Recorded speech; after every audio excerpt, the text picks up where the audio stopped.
Hello everyone. Today we're speaking anemia, a condition of the blood which is often confused with low blood pressure. Sometimes people have low blood pressure and they say I've got low blood, which is good, but sometimes they have anemia and they still call it low blood pressure. There is a vast difference between the two. We're going to concentrate only on anemia today, and to clarify the concept, the word "em" pertains to blood. If we see the term "em," we must know that pertains to blood, and the prefix that stands in front of a word, which is a or an, means like anonymous, no name. Anemia, it says no blood. There's not anything. It is a negative term. So if we have anemia, it basically says you don't have any blood. Now, why is that so? If we look at the function of the blood, it has many functions, but the most important function of the blood is to transport oxygen. And every cell of the body requires oxygen. If your brain cells are without oxygen for about 2 or 3 minutes, maybe longer, depending on the person, you can become brain dead, which means your brain doesn't function anymore, or you can die. So it is important that we keep our blood very strong, that we attend to the condition of our blood. Now, to clarify that, in our blood, we have lots of different types of components, and the most important are the two types of cells in the blood. We have red blood cells and we have white blood cells. Now, because the term anemia pertains mostly to the red blood cells, I will concentrate on the structure and the functioning of the red blood cells. Now, for our cells to function properly, for any factory to function properly, you need all the components. If I want to have a delicious cake, for example, I would need the right ingredients, but that's not all. I have to mix it correctly. I have to have the right tools to mix it, and I have to have a place where it will mature. That says where it's going to be baked or refrigerated, depending on what we are making. Now, our red blood cells, but in essence, they can become different in color. For example, if we look at this one, it says it has a lot of oxygen in it. We can have one like this. We can see the color is slightly darker. It has less oxygen. And if we look at this one, there's hardly any oxygen in the blood. Now we know on a cold day, for example, parts of our body becomes blue. Our fingers, for example, becomes blue. And that is because our body cuts off that part of the blood circulation so that we don't get too cold, so that we don't lose too much heat through, for example, the fingers. Our fingers turn blue because there's less oxygen being transported to that part of the body, and the blood in that area turns darker. It's not dead, it just turns darker, and when we get warmer again, the body will resume the circulation and more oxygen will flow there, and it will get back to its red state. Now, what makes this red cell red is a pigment in the cell, and that pigment is called hemoglobin. Right? If we look at the term here, hemoglobin, heme again pertains to the blood. That is something that's in the blood, and globin is a protein, a type of protein. So the protein has something in it that will allow it to carry the oxygen. The red cell has hemoglobin in it. If we take this little disc as a molecule of hemoglobin, we can see there are 4 dots on it. Now, each of these 4 dots represents an iron atom, and there's lots of these hemoglobin molecules in one red blood cell. And the red blood cell, when it matures, it has actually a disc-like shape, like a 3x mint, for example, where there's a flat section in the center. And because of that, the cell loses its nucleus and it becomes known as a corpuscle, because it's no longer a cell. All cells have a nucleus. The red blood corpuscle then will have lots of these molecules of hemoglobin, and each of these molecules have 4 iron atoms in it. And we know that iron, if it gets wet and it's exposed to the atmosphere, it rusts. And we know when iron rusts, it can become reddish in color. And that is why when our blood has lots of oxygen in it, it means that iron atoms in there are saturated with oxygen, and the blood becomes more and more red.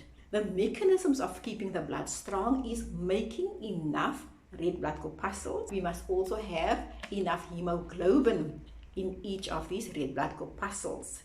That increases the oxygen carrying capacity. So each hemoglobin molecule has 4 iron atoms, and it can be loaded with more than enough oxygen.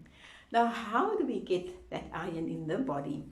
Our green vegetables, particularly spinach, we know Popeye with his big muscles and strength, his staple diet was spinach. Spinach contains a lot of iron, and so do many of the green veggies that we have. You get animal products. The liver has about the most iron of all the body parts, because it stores, that's where your body stores the iron. So if you get the liver of, for example, an ox, you're going to have a lot of iron. If you don't eat liver, you need to rely on your vegetables and the red meat as well. Red meat contains quite a bit of iron too. Don't hold back on certain foods because of hypes in the media. Everything in moderation. And I always used to tell my students, raw liver wrapped up in lettuce is very good for anemia. Try it. Not that I did, but yeah, I like liver. I love my spinach, and you'll find quite a few recipes on spinach on this channel as well. So I do my power balls with spinach, and the reason that I call them power balls, that is chili bites or dulces, whatever we call them, is that I spike those little balls with spinach, with carrot, with just about anything. Even chopped up mushrooms I put in there, because mushrooms contain a lot of minerals that will help with the production of the red blood corpuscles as well as the hemoglobin itself. So it is important that keep track of what we eat. Not that I'm going to sit and calculate every day, but I need to have my vegetables, and it doesn't have to be boring. I love my spinach bites. I love my dulces. And that is the way I get in my spinach. And to keep your blood strong, we need to have the right machinery going. So a lot of the minerals that we eat may be not part of the hemoglobin, but it is essential for the production of the hemoglobin. We have different types of anemia. Sometimes after an accident or an injury, we lose a lot of blood. And that is blood loss anemia. That is temporary. It can easily be rectified with a transfusion. We also have iron deficiency anemia, and that is the one that we need to take care of constantly. That is our everyday health. That is our immune system, is to get each and every body cell healthy. Now, for the body to absorb iron, we need to have vitamin C. We know that green peppers contain a lot of vitamin C as well.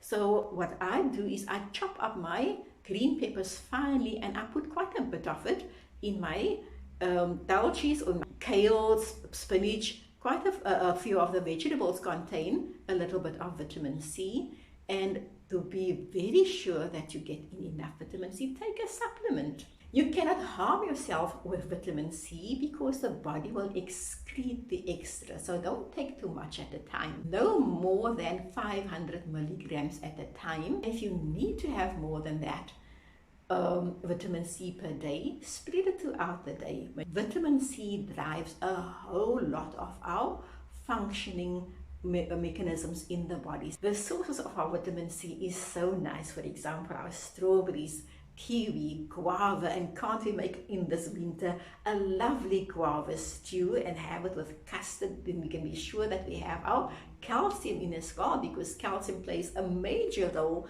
in the functioning of our cells as well.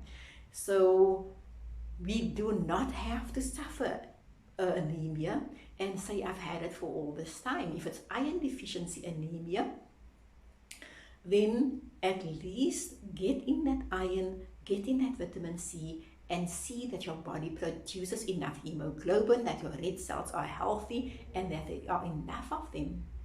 Other people, unfortunately, have different problems with the blood formation. We need vitamin B as well for the blood formation, vitamin B12, cobalamin we require for the formation of the red blood cells. Sometimes people have a problem with that vitamin B12, and that is a different type of anemia that needs to be treated medically. We're not going to go into the details of that. Where do we get vitamin B from though? Our nuts that have quite a few of our vegetables have vitamin B in it, and our cereals will have vitamin B in it, and whole wheat bread, and of course also our liver has vitamin B in it. So if we eat liver, that's the reason that it's called liver, coming from life, from live. That is the functional storage of the body. It makes the body healthy. If your liver is bad, your life is bad. And I have spinach bites or dulces virtually every single day. And fortunately for me, now where I live, we have kale in the garden. It is entirely up to you to make your blood strong and healthy. You don't have to have a lack of energy because we don't have enough blood cells. Be vibrant and live life to the full. Happy eating and stay healthy. And thank you for watching once again.